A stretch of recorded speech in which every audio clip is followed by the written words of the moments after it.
यही कहूंगा कि उपचुनाव है, हमें और आपको और ख्याल रखना है कि हमारी कोई भी वोट खराब ना। हमारा जिनसे मुकाबला है वो तो चाह ही नहीं रहते कि आपकी वोट गिर पाए। जो पीडीए की बात करते हैं, पीडीए का फुल फॉर्म है पर्सनल डेवलपमेंट ऑफ एरा गैरा। अब गैरों की क्या करोगे? जो गैल है उनका ख्याल रखो। कौन गैल रहा? मिथिलेश पाल आपके नहीं। अब चौथी बार किसके सिंबल पे लड़ रहे हैं चुनाव? लोकदल, राष्ट्रीय लोकदल के हैंडपंप के चुनाव चिन्ह पर चौथी बार मैदान में आई है। इन्हें मायूस मत करना। ये उम्मीदवार मेरी नहीं है, ये उम्मीदवार मेरी नहीं है, जैत की नहीं है। ये उम्मीदवार चौधरी अजीत सिंह जी की बनाई हुई है। चौधरी अजीत सिंह जी ने खड़ा किया था इनको आपके बीच, और उन्हीं की छत्र छाया में बार बार इन्होंने मौका मिला, चुनाव हारी, तब भी उन्होंने मेहनत करी। 2.5 साल में आपने जिता दिया, और 2.5 साल का जो अगली किस्त आपसे मांग रहे हैं। तो मैं यही कहने आया हूं, अब तो मेला भी हमारा स्नान का आगे हो गया।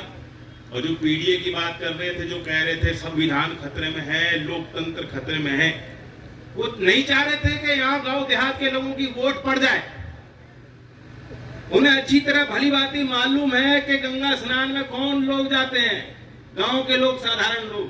पहले तो बहुत बड़ी प्रथा थी, बैल वैल सजा के पूरी लेके चलते थे। हमारा तो यही पर्यटन भी है, यही आस्था भी है, यही धर्म है, यही परंपरा लंबी रही। तो क्यों उन्होंने विरोध किया इस बात का?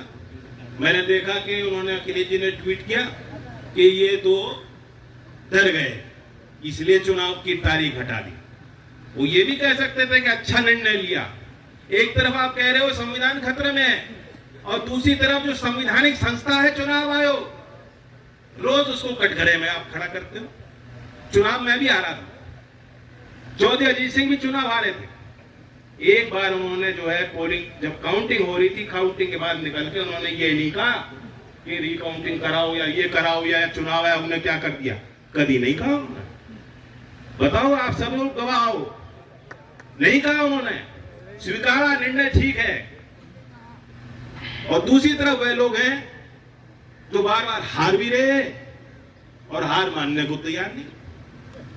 जो गंगा स्नान में लोग जाना चाह रहे हैं, उस परंपरा का भी सम्मान नहीं करते, उस परंपरा को भी कभी आदर नहीं करते, अनादर कर रहे हैं वो लोग जो कह रहे हैं कि क्यों तारीख टल गई। तारीख इसलिए टल गई कि मीरापुर के गांव की वोट वहां पड़ जाए बक्से में, ईवीएम में। जो ईवीएम में आप जिस ईवीएम को गाली देते हो और उस ईवीएम के लिए वोट मांगते हो, आप नहीं चाहते थे कि गांव देहात के लोग, उनकी वोट वहां पड़ जाए। आप चाह रहे थे वो स्नान में व्यस्त रहें और यहां से हम चुनाव पे कब्जा कर लें। तो चंद लोगों के कब्जे को तोड़ के एक गरीब किसान के घर की बेटी, चौधरी चरण सिंह की पार्टी के और चौधरी अजीत सिंह जी की व्यक्तिगत तौर से नुमाइंदा मिथिलेश पाल आपकी उम्मीदवार हैं। इन्हें भारी वोटों से इन्होंने जो जीती थी, वो भी बाय इलेक्शन था। इनकी किस्मत है बाय इलेक्शन की एक्सपर्ट। लेकिन तब वोट मिली थी, कितनी मिली थी? जीत गई थी फिर। अब तो दुगनी करनी पड़ेगी। अब मैं ये नहीं बता रहा कितनी मिली थी, हिसाब आप लगा लेना। मैं ये चाह रहा हूं दुगनी मिलनी चाहिए, दुगनी की बात कर रहा हूं, दुगनी दे दोगे। धन्यवाद। पूछिए, कौन पूछेगा? में पंचायत की क्या कुछ मुद्दे रखे? मजबूत गांव है, बड़ा गांव है, 4800 वोट इस गांव में है। आसपास के भी गांव के मौजूद लोग आए हैं।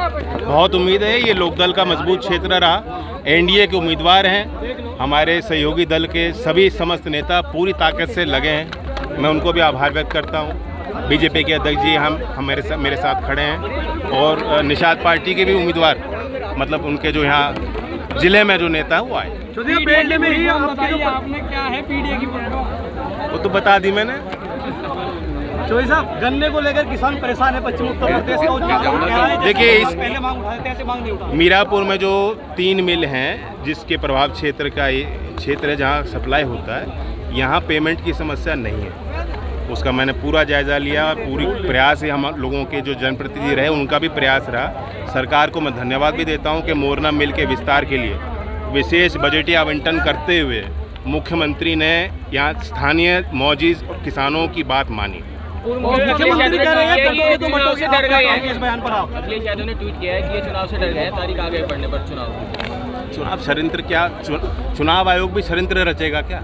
लोकतंत्र में ज़्यादा वोट पड़ेंगी तो लोकतंत्र और मजबूत होगा, उनकी जड़ें मजबूत होंगी लोकतंत्र की। लोगों को मौका पूरा मिलना चाहिए। गांव देहात का इतना बड़ा त्यौहार है, गंगा स्नान का अपमान अखिलेश जी कर रहे हैं, तो जब पश्चिमी उत्तर प्रदेश में आएंगे उनको इस बात का जवाब भी देना पड़ेगा। मुख्यमंत्री कह रहे हैं कटोगे तो बटोगे, आप क्या कहेंगे इस पर?